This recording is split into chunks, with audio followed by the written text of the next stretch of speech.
All right. All right, here we go. We got the. What is this?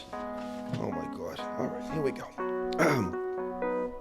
Hello, and welcome to I've Got an Answer for You with Spenny Pugliano, a radio show where I give people advice, they give me advice, and, we just kind of see what's going on.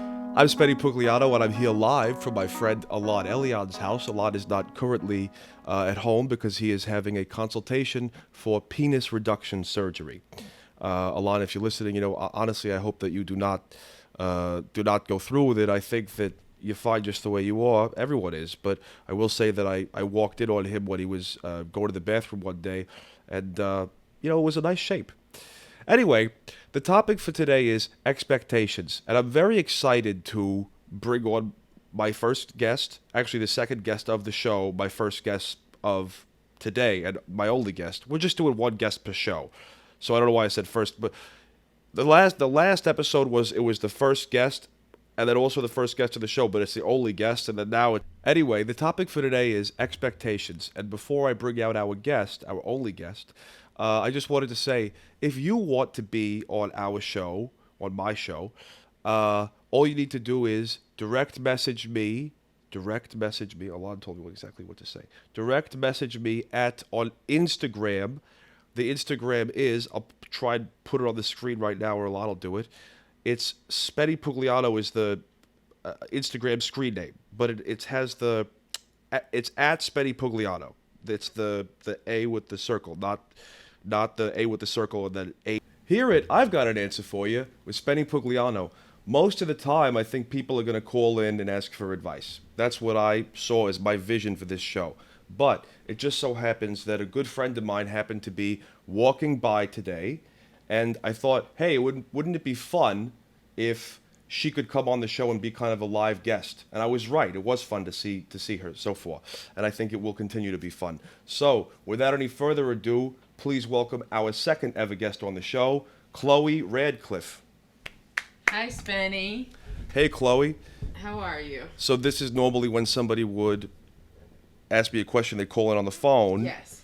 So, You ready for my question? All right. Okay. So I was always a very high achieving kid. I was always told that I was smart and talented and going places. I was a 2-time national champion in college speech and debate. Yeah. I felt very successful. And so I built up all these expectations for myself. And I feel like people have expectations of me. And I am worried that I'm not going to live up to those expectations. So what advice do you have for me? how old are you, Chloe? 30. 30 years old. Listen, when I was about your age, I had just gotten a $1.2 million settlement from my family's church. I don't know if I ever told you this, but in my youth, I had climbed a statue of Jesus Christ. It's a church. They have a lot of them. This one was very big. I climbed a statue of Jesus Christ because I thought it would be funny, and I was right. It was, but then I fell and I hit my head. I was in a coma for about 7 years. Anyway, I wake up and it's $1.2 million. Things were going well for a while, but then look at the years that followed, right? The money slowly goes. I invest a lot of money into the vaporizer store that I try and open with Brian. It doesn't go well. Angeline starts having an affair with Giuliano. Things fall apart. So, let's say, and then I thought, oh no, what if I've peaked, right? Just like you said. Oh, what if the $1.2 million is the best it got, and then some good years, and then, Now, the reason why I tell you all this is if all these terrible things have happened to me in the last just about 20 years, let's call it 10, it stands to reason that the exact opposite could happen with you, right? Because for me, very steep decline. Very, very steep decline. What if the next 10 years is like the opposite of what happened to me? Instead of like a divorce and you lose your money and stuff like that, you get married and you make more money, and it gets as good as it got bad for me. It's the other side of the spectrum. Yeah. Okay. Thanks, Spenny. And now for my favorite segment on the show, Oh, How the Tables Have Turned Once More. I call it Once More because in the first episode it was oh How the Tables Have Turned, but now since it's every episode after that, it should be Oh, How the Tables Have Turned Once More. Now this is where I ask my guest the question. Okay. Is it a deal breaker if someone is divorced? What if it is not his fault? What if he would still, for himself, like to be married, but it is currently, at this moment, not possible due to circumstances outside of his control? The reason why I ask this question is because if I meet somebody new, I want to set expectations. Okay. Wait, so a deal breaker for dating? Is it a deal breaker for dating? I should have been more clear. I should have been more clear. Not in life, because I think that people, you could still do certain things if you've gotten divorced, right? You could get a loan, you could go out and get you could go eat at a restaurant, you could still live your life. Yeah. But maybe for dating, some people say, "Oh, deal breaker." It's something. Have you heard deal breaker before? I've heard that It's a term. common dating phrase for saying, Yes. I don't want to be with you because of this or that. You're too short. You're too tall. You're divorced. These things. Yeah. Yeah, I don't think that being divorced is a deal breaker, but I do think that the back half of the question about wanting to still be married, Yes. or just wanting to be married to somebody new, or wanting to still be married to the other person. Because didn't you say it wasn't your fault? You know, I got to tell you something, Chloe. Reading this question to myself, reading it back, I think I know what the real question is. What's the real question? Is it a deal breaker if someone is still very much in love with his ex-wife? And you know what? I think we both know the answer to that question. And the answer is, let's say it at the same time.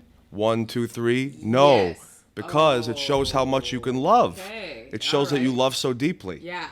Right? Yeah. I think that when you really know how to love, you stay in love with anyone you ever been in love with. Have you been in love with multiple people? No, it's just Angeline. Well, you got a corner in your heart for her forever. Really? I think it's my whole thing. If I had two hearts, I think she'd take up the whole thing. Well, Oh boy, I got it bad for that girl. We met at a public pool. that sounds very romantic. And whoever you date next will have a lot to live up to. She'll have a lot to compete against in Angeline. Well, I hope it is Angeline. Okay. And that way it'll be then no competition. same person. Yeah. So I think we learned a lot today. But before we go, I wanted to share a short story with you about expectations. The other day I found like $4 on the street. So of course the first thing that I think to myself is, I'm going to go get a hamburger sandwich. I have not had one in a while. I walk into a store and I cannot wait. I'm so excited to have a hamburger. And I say, "One hamburger, please."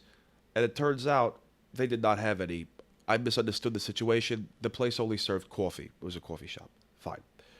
Now, what I expected was, here's the point. What I expected was a hamburger sandwich. What I got was a free cup of water, and they let me use the bathroom.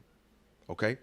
Now, if you this story, if you hear it and you think he wanted a hamburger and he got this instead, not a very good day. But imagine if I didn't go in wanting or expecting the hamburger at all. What if I just wanted the simple pleasure of a cup of water and to relieve myself? Then it turns out it would have been a pretty good day, right? Plus, I got to say, the bathroom was very nice. You know, it's hard to find a good bathroom out in New York City. You know, and it was spacious. It was. I stayed in there longer than I even needed to. After I was done, I stayed in there for a little while just because I enjoyed being there.